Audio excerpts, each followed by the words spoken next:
guys, it's Vampire Mike from Sega CD Universe. Haven't done one of these in a while. It's a PlayStation Vita Thunderdome. It's a nod, or an homage, if you will, to Mad Max and Beyond Thunderdome. I love the Mad Max series. So what I do is I take two Vita titles, and I just kind of talk about both of them, tell you which one I like and why. Or which one I like more, I should say. So usually I like both games, but so this time we're going to do Sonic and All-Stars Racing Transformed and Modnation Racers. Modnation Racers was a launch title. Sonic and All-Stars Racing Transformed came out not recently, maybe, I don't know, a year ago. 8 months, a year, something like that. I'm bad with stuff like that in terms of time. So initially this video, and this was queued up for months, I mean 3 months, was Wipeout versus Modnation Racers. But in the end, Modnation Rapers, oh my god, that would be a cool game. Modnation Racers and Wipeout are less similar than Modnation Racers is with Sonic and All-Stars Racing Transformed. You know, that name is so bad for me. I can never remember it. I'm always like, Sonic Sega All-Star Racing. I have no idea. It's too long. There's too much shit going on there. It should be Sonic Racing. Or All-Star Sega All-Star Racing. There you go. Send me a check for that, Sega. Okay? Because that was a pretty good idea. Fuck you. So, Modnation Racers is fairly similar to something like, I guess, Mario Kart. Even though I haven't played one in a long time. You can pick up items and shoot them at people, block them using different defensive items, bump into them with your car. The game is very cartoony looking. You can customize your avatar. The really cool part about the game is lots of customization. You can change the looks of the cars, stickers all over the car, colors of everything. Make your own things up. Everything in terms of the car, the wheels, things on the car like an engine sticking out the top, rims, I think, if I remember correctly. I haven't played it in a while. The character, you can change everything. So it's pretty cool to go back and try and unlock stuff and really customize your character, your car. The downfall of the game is it's sort of hard in a way, but also for me what the downfall is there's no multiplayer online. It's only local. So I think the original one, which is sort of like a remake sort of port of, was on PS3, and then they pushed it over to the Vita, and it's a good title to choose for the Vita. Excuse me, and it's pretty cheap too. I think it's like $8 usually, and that's worth it. I think it's definitely worth it. The problem is if you don't have a friend playing close to you in the same room, it takes some of the fun out of it, you know? The graphics are nice, the sound was good, you know, I liked all the customization. There's a lot of options and things you can do. There's even this cool mode that I like when Vita games do this, using Near, which is the technology that finds where you are and does things in your area. It's not like the equivalent of that DS, I don't have a Nintendo DS, I can't think of the name of it, where you walk by people and the DS is transfer data. I'm like, sort of like that, like, you know, that's what they're going for. So, with the Near application, you can select where you are, and if you take a trip, wherever, and you turn on the Wi-Fi and you connect with Modnation Racers in, you get points. And the points, I think you can use towards customizing, but that's not the point. It builds up areas around the world on this map, and they try to make you get them all. From what I looked, they didn't get them all. Still to this day, there was many places, I guess, that people didn't think to bring a Vita and Modnation Racers, you know what I mean? I don't think it works if the system is like turned off, or if you have the game turned on but you're not connected to Wi-Fi. How is it going to know you were there, you know?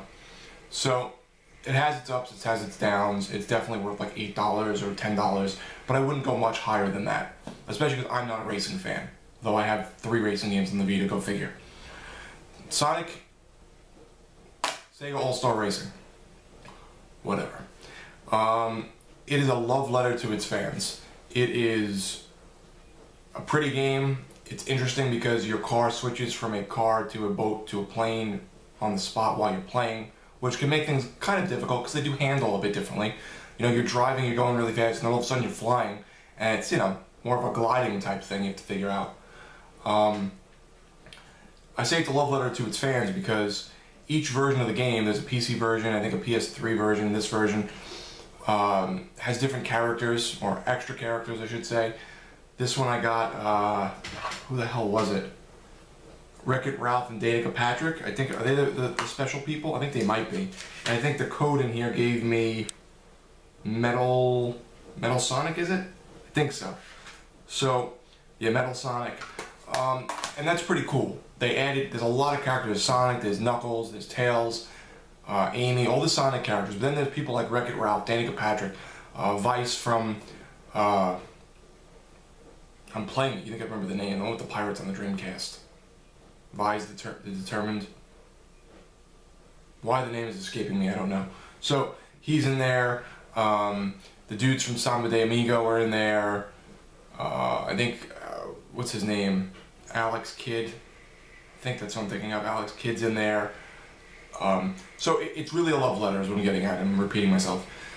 The game, it's tight. It handles very well. It feels like a kart racer, but it's got like a cool, it's got a more of a, I don't want to use the word meaty, but, you know, a good, better physics, I would say, kind of than Modnation. I like the way it handles, the way it feels, the way the speed feels, especially. It feels fast.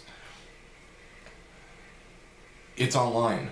You can shoot each other online, where you pick up items the way Modnation Racers does, and hurt each other, and you know, whoever gets the most points wins, or you can race each other.